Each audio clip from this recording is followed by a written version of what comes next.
Hai sobat Narasinema dimanapun kalian berada, semoga sehat dan bahagia selalu. Kali ini kita akan membawakan alur cerita film fiksi ilmiah dengan judul Listen yang rilis pada tahun 2024 kemarin. Film ini menceritakan seseorang bernama Andy, yaitu seorang penambang asteroid yang terdampar di planet asing setelah pesawat luar angkasanya mengalami kecelakaan. Andy harus bertahan hidup dengan oksigen yang semakin menipis dan dikejar oleh alien. Dalam perjuangannya, ia kemudian berkomunikasi melalui radio dengan kru lain yang selamat bernama Naomi. Bersama-sama, mereka mencari cara untuk menyelamatkan diri dari planet tersebut. Apakah Andy dan Naomi akan berhasil? Tanpa berlama-lama, langsung saja kita bawakan alur ceritanya.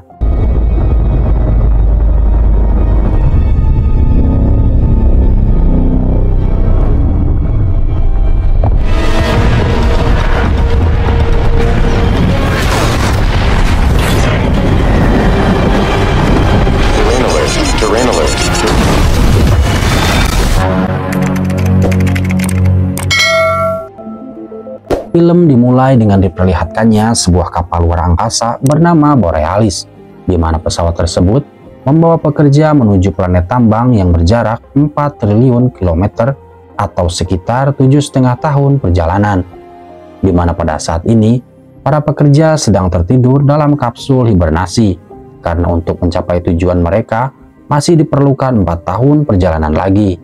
Namun tiba-tiba sebuah asteroid menabrak dan menyebabkan kapal rusak parah. Sistem pesawat segera membangunkan para pekerja.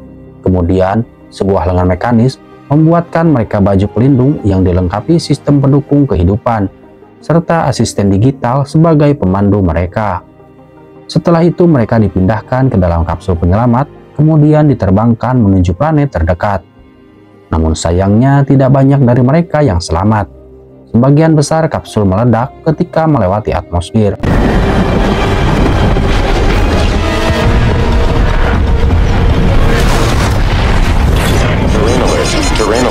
Untungnya seorang insinyur tambang bernama Andy berhasil selamat meski dirinya harus mendarat dengan keras, hingga ia tak sadarkan diri. Kemudian asisten digitalnya bernama Leonard membangunkan Andy dengan alat kejut jantung yang terdapat pada baju pelindungnya. Saat hendak keluar, pintu kapsul ternyata macet. Terpaksa Andy keluar dengan cara memecahkan kaca pintu tersebut. Namun tindakannya malah merobek baju pelindungnya dan menyebabkan kebocoran oksigen. Andy pun buru-buru menambal bajunya sebelum oksigen miliknya habis terbuang. Sesaat kemudian, terlihat kapal angkasa Borealis jatuh memasuki atmosfer, lalu menghantam permukaan hingga terjadi ledakan yang dahsyat.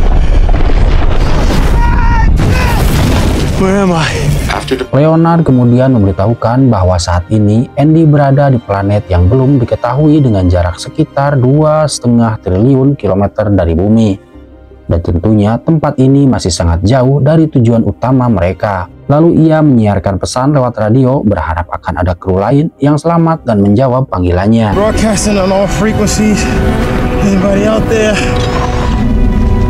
Dari kejauhan, Andy melihat seberkas cahaya yang ia kira sebuah tanda darurat. Kemudian ia berjalan ke arahnya sambil tetap menyiarkan pesan di radio. Di perjalanan, Andy menemukan sebuah kapsul penyelamat, namun sayangnya penumpang di dalamnya sudah tewas dalam keadaan mengenaskan, dan tanpa ia sadari ada bekas goresan di atas kapsul tersebut, yang sepertinya itu bukan karena suatu benturan. Andy kemudian kembali berjalan menuju sumber cahaya yang ia tuju. Sesampainya di sana, ia bertemu dengan seorang penyintas lain bernama Dwayne. Dwayne bersyukur akhirnya ada juga yang selamat selain dirinya. Setelah sebelumnya ia melihat sebagian besar kapsul terbakar di atmosfer. Ternyata Dwayne ini adalah seorang engineer senior dan sudah beberapa kali terbang keluar angkasa. Bahkan ia sempat dibangunkan untuk mengambil sampel ketika mereka tiba di suatu tempat. Dari situlah ia bisa tahu kenapa mereka mengalami kecelakaan. Karena berdasar data navigasi yang ia lihat, perusahaan sengaja mengambil jalur pintas melalui area yang belum diketahui untuk menghemat bahan bakar. Namun siapa sangka jalur yang mereka lewati dipenuhi bebatuan asteroid yang menyebabkan semua ini. Beruntung saat itu ia mendarat dengan selamat beserta modul komunikasi darurat yang ia bawa. Dengan begitu, ia bisa mengirim informasi ke bumi untuk meminta bantuan. Menurut perkiraannya, pesan itu akan sampai ke bumi dalam waktu 8 bulan. Dan seandainya mereka mengirimkan pesawat tercepat, maka dibutuhkan waktu kurang lebih 1 tahun ditambah 8 bulan untuk sampai di sini. Setelah itu, Dwayne meminta Andy membantunya memasang modul komunikasi tersebut. Namun ketika Andy berbalik arah, terlihat sosok monster tiba-tiba datang menyambarnya, membuat Andy kebingungan akan hilangnya Dwayne. Tak lama kemudian, perangkat komunikasi itu berbunyi, tanda siap untuk mengirimkan pesan. Lalu Andy berinisiatif menekan tombol tersebut.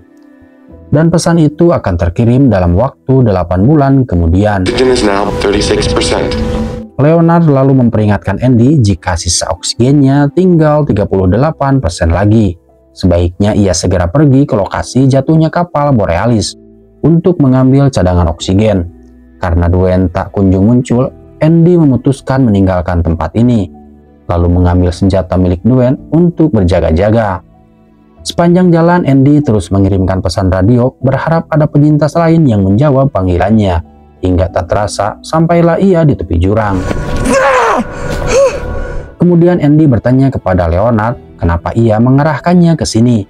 Leonard menyampaikan jika rute yang ia beri adalah jalan terdekat berdasarkan sisa oksigen yang Andy miliki.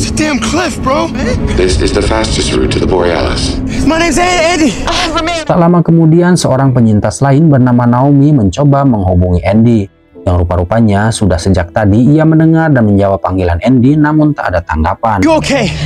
No, I'm stuck in my pod, legs pinned. Andy lalu menanyakan bagaimana keadaannya dan apakah ia bersama penyintas yang lain.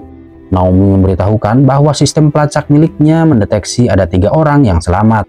Namun saat ini, ia tidak bisa kemana-mana karena kakinya terjepit dan ia terjebak di dalam kapsul penyelamat. Lalu Naomi meminta Andy untuk datang menolongnya. You can plot a course to my location. Tapi sebelum itu, mereka melakukan sinkronisasi jaringan terlebih dahulu agar mereka bisa tetap terhubung dan Andy bisa melacak di mana lokasi Naomi berada. Dan setelah diketahui jaraknya, ternyata hampir sama jauhnya dengan lokasi jatuhnya kapal Borealis. Namun Leonard tidak merekomendasikan Andy untuk mendatangi Naomi karena perjalanan itu akan menghabiskan 30% oksigennya. Sedangkan sisa oksigen yang ia miliki tinggal 34% lagi, dan itu tidak akan cukup untuk mencapai Borealis. Selain itu, jalur yang akan ia lewati merupakan zona merah yang sangat berbahaya. Jadi lebih baik pergi ke Borealis terlebih dahulu untuk mencari tambahan oksigen, kemudian menyelamatkan Naomi. Andy lantas memberitahukan keadaan tersebut kepada Naomi dan memintanya untuk menunggu sampai ia bisa mendapatkan cadangan oksigen. Namun di luar dugaan, ternyata Naomi memiliki cadangan oksigen untuk mereka berdua, sehingga Andy tidak perlu pergi ke kapal Borealis terlebih dahulu. Singkat cerita, Andy pun memulai perjalanannya. Keduanya lantas saling berbagi cerita mengenai latar belakang mereka. Andy bercerita ia adalah seorang teknisi hidrolik yang dibayar murah dibanding dengan bos-bos mereka. Dan Naomi ini adalah seorang pengawas pengoboran, jadi bisa dibilang Naomi ini adalah atasannya Andy. Dan Andy ini dulunya adalah seorang guru musik, bahkan ia memiliki sekolahnya sendiri. Tapi sejak ia kehilangan keluarganya, Andy memutuskan pergi keluar angkasa agar bisa melupakan kenangan mereka semua. Tiba-tiba Andy mendengar sesuatu di balik bebatuan, lalu meminta Leonard melakukan pemindaian area. Namun sayangnya Leonard tidak memiliki fitur tersebut dan meminta Andy terus berjalan. Andy kemudian menemukan jejak kaki di tanah yang mengarah ke sebuah lubang yang dipenuhi jaring laba-laba. Hal tersebut membuat Andy menjadi panik karena sepertinya ia berada di sarang makhluk penghuni planet asing ini. Andy pun bergegas melanjutkan perjalanan hingga sampailah ia ke zona merah. Leonard memperingatkan Andy agar meningkatkan kewaspadaan karena visibilitas zona tersebut sangat rendah, serta terjadi penurunan suhu dan tekanan atmosfer di sana.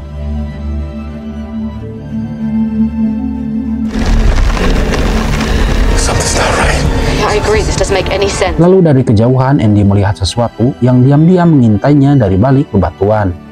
Melalui radarnya, Naomi mendeteksi sesuatu itu berjarak 100 meter dan bergerak mendekatinya. Di saat yang bersamaan, seseorang menembakkan suar ke atas. Dengan cahayanya, terlihat sosok monster alien laba-laba raksasa tengah memangsa seorang penyintas. Dengan alat pelacak yang dimangsa itulah, Naomi bisa mendeteksinya di radar. Andy lalu mengeluarkan senjata milik Dwayne untuk menembak monster tersebut. Namun apes, senjata itu malah macet. Dengan ketakutan, Andy bergegas pergi mencari tempat persembunyian. Namun sialnya, laba-laba itu mendeteksi keberadaan Andy lalu mengejarnya. Karena gelap, Andy tidak menyadari jika ia berlari sudah sampai di tepi jurang hingga membuatnya terjatuh.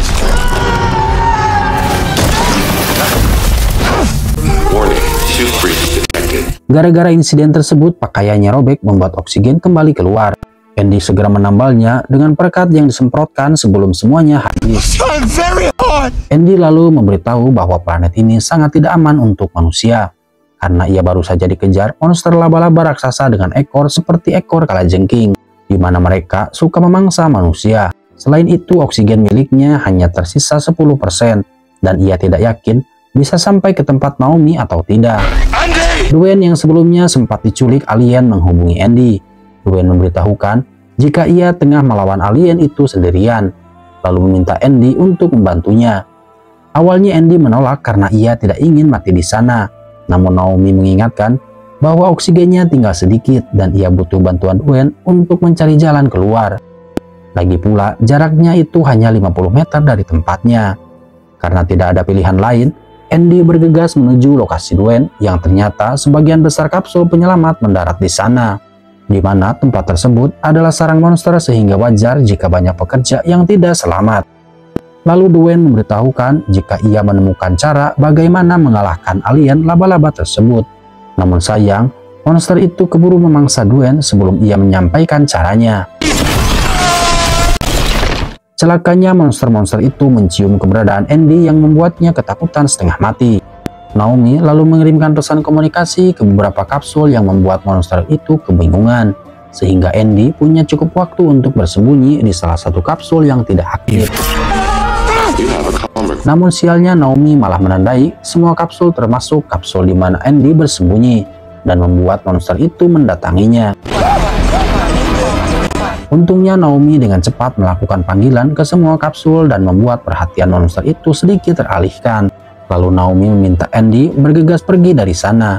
Andy kemudian berlari secepat mungkin, namun ia diikuti monster laba-laba yang terus mengejarnya di belakang. Namun anehnya, ketika ia sampai di daerah berkabut, monster itu berhenti mengejarnya. Seolah ada yang mereka takutkan di wilayah tersebut.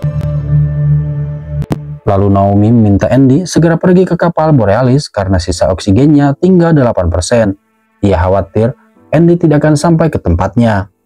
Akan tetapi Andy yang sudah terlanjur berjanji tidak akan menyerah dan apapun yang terjadi, ia akan tetap pergi ke tempat Naomi. Tak lama berselang, Andy melihat sekumpulan serangga bercahaya mirip kunang-kunang. Lalu seekor kunang-kunang yang agak besar mendekatinya. Andy mengira serangga-serangga itu bersahabat, tapi ternyata mereka malah menyerangnya. Beruntung Andy bisa meloloskan diri dari serangga tersebut. Baru selamat dari serangga, tiba-tiba muncul monster lain dari dalam tanah dan menangkapnya. Monster itu mirip cacing raksasa yang mengeluarkan cairan lengket sehingga membuat Andy tidak bisa bergerak.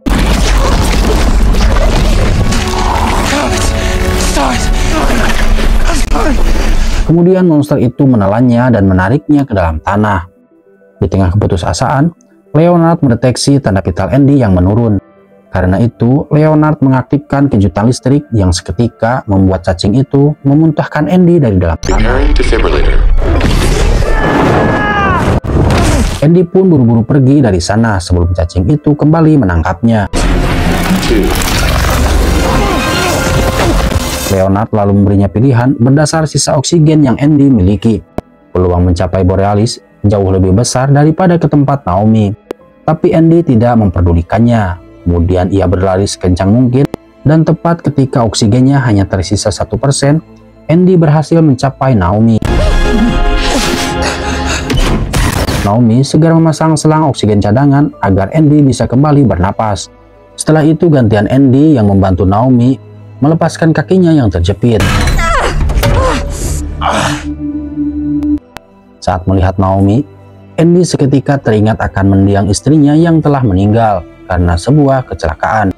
Tapi lamunannya buyar tatkala mereka mendengar raungan monster laba-laba yang mendekat. Bahkan jumlahnya jauh lebih banyak dari sebelumnya.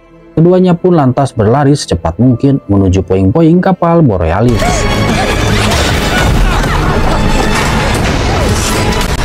Karena panik, Naomi refleks menembakkan suar yang ternyata makhluk itu tertarik pada cahaya. Dan setelah berhasil masuk ke dalam kapal, Naomi menutup pintu tepat saat alien itu hendak menerobos masuk ke dalam. Kapal Borealis meski terlihat sangat berantakan, tapi ternyata generator cadangan masih berfungsi dengan baik. Bahkan ruang kargo kapal angkasa tersebut tidak mengalami kebocoran oksigen. Dan yang terpenting, ada persediaan makanan yang melimpah untuk ratusan orang selama bertahun-tahun di sana. Yang artinya mereka tidak akan mati kelaparan. Akan tetapi kegembiraan mereka seketika hilang ketika melihat monster laba-laba yang ada di dalam kapal. Yang sepertinya laba-laba itu sudah ada di dalam sebelum mereka tiba di sini.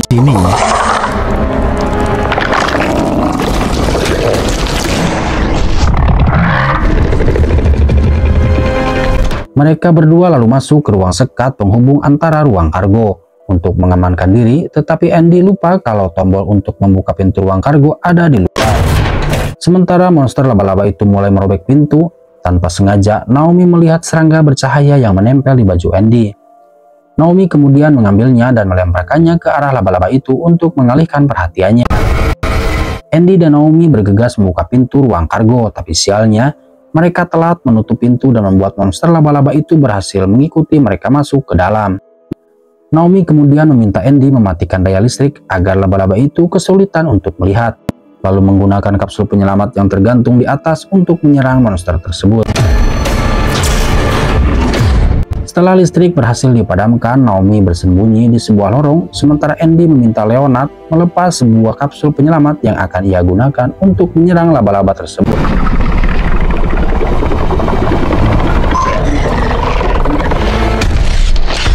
Namun karena listrik baru saja dipadamkan, butuh setidaknya 15 menit untuk menyalakannya. Akan tetapi, Leonard bisa membantu Andy melepaskannya secara manual. Bersamaan dengan itu, Andy melihat Naomi berlari ke arahnya diikuti monster laba-laba di belakangnya. Dan tepat ketika monster itu berada di bawahnya, Andy menurunkan kapsul yang seketika membunuh laba-laba tersebut. Namun benturan keras itu membuat Andy tak sadarkan diri. Naomi begitu panik mengira Andy sudah meninggal. Tapi untungnya Andy hanya pingsan sesaat dan tersadar tak lama kemudian. Mereka berdua lantas berjalan ke arah jendela untuk menyaksikan matahari yang terbit, yang menandakan satu teror kegelapan telah berakhir dan perjuangan bertahan hidup baru saja dimulai. Meski monster di dalam kapal sudah mereka bunuh, tapi di luar sana masih banyak monster yang bisa menyerang mereka kapan saja. Namun hal tersebut mungkin tidak akan menjadi masalah selama mereka terus berlindung di dalam kapal. Andy lalu memberitahu Naomi bahwa sebelumnya ia telah mengirim pesan ke bumi yang diperkirakan akan diterima 8 bulan ke depan. Dan setelah mereka menerima pesannya, kapal angkasa penyelamat butuh 1 hingga 2 tahun untuk sampai di sini. Jadi bisa dipastikan mereka harus betah tinggal di tempat ini kurang lebih 3 tahun ke depan. Namun hal tersebut bukan masalah bagi mereka, karena persediaan makanan begitu melimpah untuk bertahan hidup selama bertahun-tahun. How does a shower and a bed sound? Oh, amazing. Dan setelah semua yang terjadi, keduanya semakin dekat dan berpegangan tangan untuk saling menguatkan satu sama lain, dan film pun berakhir. Pesan moral dari film ini adalah bahwa dalam kondisi seberat apapun, manusia tidak akan bisa hidup sendirian. Film ini menegaskan bahwa empati, kebersamaan, dan harapan adalah sumber daya yang tak kalah penting dibanding teknologi atau perlengkapan lainnya. Karena justru itulah yang membuat manusia mampu bertahan menghadapi keterasingan dan kesulitan. Itulah sob alur cerita film kita kali ini, dan semoga kalian suka. Dukungan kalian berupa subscribe, like, dan komen yang mendukung sangat berarti bagi kami. Bagi yang sudah subscribe, kami ucapkan terima kasih, semoga dimurahkan rezekinya. Segitu dulu sob, terima kasih dan sampai jumpa di alur cerita film berikutnya.